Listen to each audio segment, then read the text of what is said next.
The road to Diamond 1 continues in Season 17 of Master Duel, and of course we continue to use Floowandereeze, but if you watch my previous video on this series, which is linked in the description, you know that I prophesized that we would be really up against the algorithm because in my last video on May the 13th, we went second, I think, twice in a row, losing coin tosses twice in a row, that is, and we beat the branded Tearlaments Ishizu deck, and then didn't play on the 14th, but on the 15th, we lost like 1, 2, 3, 4, 5, I think, coin tosses in a row. And it was absolutely nuts, but overall, I didn't play on the 14th, but on the 15th after work, we were able to get 5 wins, I think, and 3 losses. So let's go ahead and take a look at these struggles throughout these matches now. So the first match that I lost, I'm not going to bother posting unless you guys really want to see it. I will go over the opponent's deck list at the end, but we were up against the Goaty deck going second, and I had no idea what the cards did. And I'm really kind of strapped for time right now, so I really didn't feel like sitting there reading and trying to theorize how to beat the deck. I just kind of gave up, so again, 100% legitimate loss on my end. I just didn't feel like playing that match out because I have no idea what the Goaty deck does. And yeah, I just didn't want to read it. So in this match, we are going second. So at this point, I've lost like 4 or 5 coin tosses in a row, and I'm like, okay, I'm feeling kind of confident that I'll be winning coin tosses soon, right? And, I can stave off a loss or two and hopefully avoid relegation. The opponent opens up pretty strong, literally every Floowandereeze spell and trap, and Empin, the Banish, Robina, I think he brought Toucan to hand, and a mystery face down card, and he obviously has Dreaming Town, otherwise he would have searched it with Empin. Our opening hand technically is a brick right now, but we do have the draw for turn and Pot of Extravagance, so let's see how it works. We draw, okay, so we have power spells too, literally all 3 of them, but we need the small bird, right? The opponent chains Dreaming Town to my Pot of Extravagance, which I found really weird. They summon the Stree, and they're going to target my Pot of Extravagance there, bring back their Robina, and summon it to search for Eaglin, because they left Eaglin on field, and then summon Eaglin and bring out Apex. So if you actually pay attention here, and as soon as I saw this, I'm like, the opponent messed up, because again, I play this deck, I know how it works. So if they think I'm on Floowandereeze, and that's why they activated early, they know like, okay, on normal summon, they'll get another summon off map. So they negate something, Apex goes back to hand. When I normal summon, they get a normal summon off map. So one of the birds that they bring back, which they're about to do right now, they bring back Eaglin, goes to hand, they normal summon Eaglin. The opponent, do you guys see where the error is? Sure, I'll normal summon, now my Toucan, I'll do map, normal summon Toucan, banish something and bring it back with Toucan. What's going to happen to the opponent? They're going to normal summon Eaglin? Sure, you already used Eaglin effect this turn. You will summon Eaglin and you won't be able to do anything. So all they have on board is this face down potentially as an interruption and the Apex. That's it. They can't do anything else because they've used Robina, they've used Street, and they used Eaglin all this turn already. So they messed up hard on their rotation.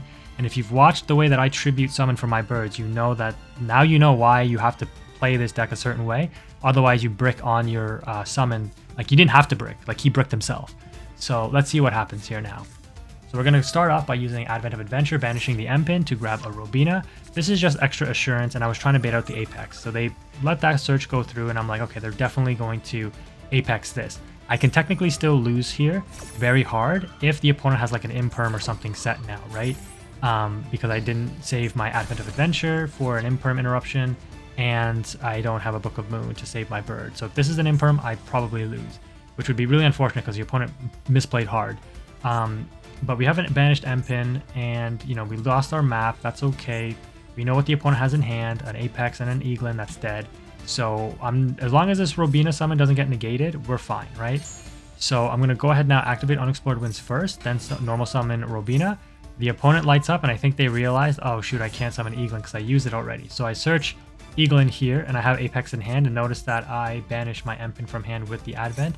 Look what we're going to do here. Search Empin here, activate Unexplored Winds, tributing off the opponent's face down card, because I was figuring at this point that was the only last interruption that they might be saving for me.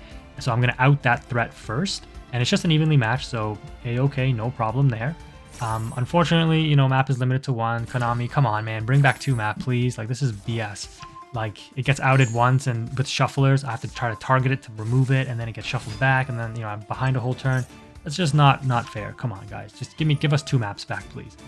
Anyways, we're going to continue to normal summon with 3 birds in rotation and 3 tribute monsters in hand with Unexplored Winds. You already know we are clearing that opponent's field. So we go ahead and we tribute off their map, and now they lose that resource, and we bring another trap to hand. We now go ahead and bring out the Apex off of the opponent's Unexplored Winds, meaning that they have no resources left. And as soon as the opponent saw that, I think they realized that was GG's, because we have the Dreaming Town Interruption, we've got our power spell, Unexplored Winds up, and we have an Apex Negate on board. So GG's to that opponent, and that's the first win, going second today. Alright, in this matchup here, we are going second with a bricked hand. So we do have Shifter and Defissure, so if the opponent's on Tearlaments, we're good. Of course not, they are on some wacky rogue stuff, and this deck is actually pretty strong. I respect this deck. They are on Generaider, so you know how this deck works. I'm going to draw, it's going to trigger field spell, and they're going to be able to summon. So we unbrick off the draw, so you know, can't complain. We do get Eaglin, but this deck also plays banishing stuff, so they don't care about Shifter and Defissure. And so you notice that I'm not activating my Shifter because there's no point. This card right here is a negate and destroy, as well as if I bring a card to hand, I have to banish a monster. So it's pretty strong against Floowandereeze. It's really strong. So you can see here the setup the opponent has. They have multiple negates on board. They've used the Imperm to prevent us from searching off of the Advent. Or sorry, jeez, I'm screwing up. They Imperm the Eaglin, forcing us to use Advent. To stop the Advent, they use Ash Blossom, and so we dodge the Impermanence, but our Advent Search gets negated, which means we now brick again because our Eaglin was our only extender. And this is why I summoned Eaglin, to try to bait out the Imperm. I wasn't expecting the Ash Blossom, but sure enough, they got both. And they still have the negate for Generaider, right? Quick effect, you contribute to Generaider and or spellcaster monsters, negate and activation, and if you do, destroy the card of any card when a card or effect is activated. So just like an Omni negate, right? Then they get the tokens that they contribute off. So it's a free negate.